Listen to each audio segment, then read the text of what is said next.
कपड़ा तेरे बाप का, तेल तेरे बाप का, घर तेरे बाप का, तो जलेगी भी तो तेरी ना। ये तेरे बुआ का बगीचा है क्या कि तू यहां घूमने आ गया। जो हमारी बहन को छेड़ेगा उसकी हम लंका लगा देंगे। हे सगळे डायलॉग्स मंडळी माझे नाहीयेत, तर हे सगळे डायलॉग्स तुम्हाला आदिपुरुष सिनेमामध्ये पाहायला मिळणार आहेत। मंडळी, आदिपुरुष सिनेमा रिलीज झाल्यानंतर या सगळ्या डायलॉग्समुळे सिनेमा वादाच्या भोवऱ्यात अडकलाय। अनेक जण या सिनेमाला ट्रोल करतायत। इतकंच नाही तर नेटकरी या सिनेमातील कलाकारांना, दिग्दर्शकाला आणि लेखकाला ट्रोल करतायत।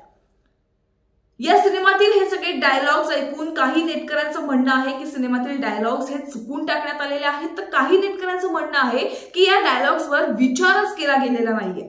पण यामागचं खरं कारण काय आहे ते मी तुम्हाला सांगणार आहे। मंडळी, हा सिनेमा रिलीज झाल्यानंतर हा वादाच्या भोवऱ्यात अडकला कारण या सिनेमातील डायलॉग्समुळे। सिनेमातील डायलॉग्स इतके हटके स्टाईलचे होते की जे काहींना पटलेच नाहीयेत। यावर आता दिग्दर्शक आणि लेखकांना आपलं स्पष्टीकरण मांडलेलं आहे। दिग्दर्शक आणि लेखकाचं असं म्हणणं आहे की सिनेमातील डायलॉग्स हे त्यांनी विचारपूर्वक केलेले आहेत। त्यांनी वाल्मिकी आणि तुलसीदास यांनी लिहिलेल्या रामायणाचा अभ्यास केला आणि या रामायणावर संबंधित आणि या रामायणाशी इन्स्पायर्ड होऊन त्यांनी एक वेगळी कथा दाखवण्याचा प्रयत्न केलाय। इतकंच नाही तर सिनेमात तुम्हाला श्रीरामांना राघव आणि सीतामातेला जानकी अशी दोन वेगवेगळी नावं देखील ऐकायला मिळणार आहेत।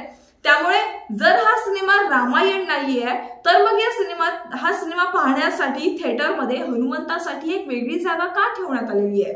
इतकंच नाही तर थिएटरमध्ये श्रीरामाच्या घोषणा देखील का दिल्या जातोय हा प्रश्न मला पडलाय। तर यावर तुमचं काय मत आहे हे मला नक्की कळवा।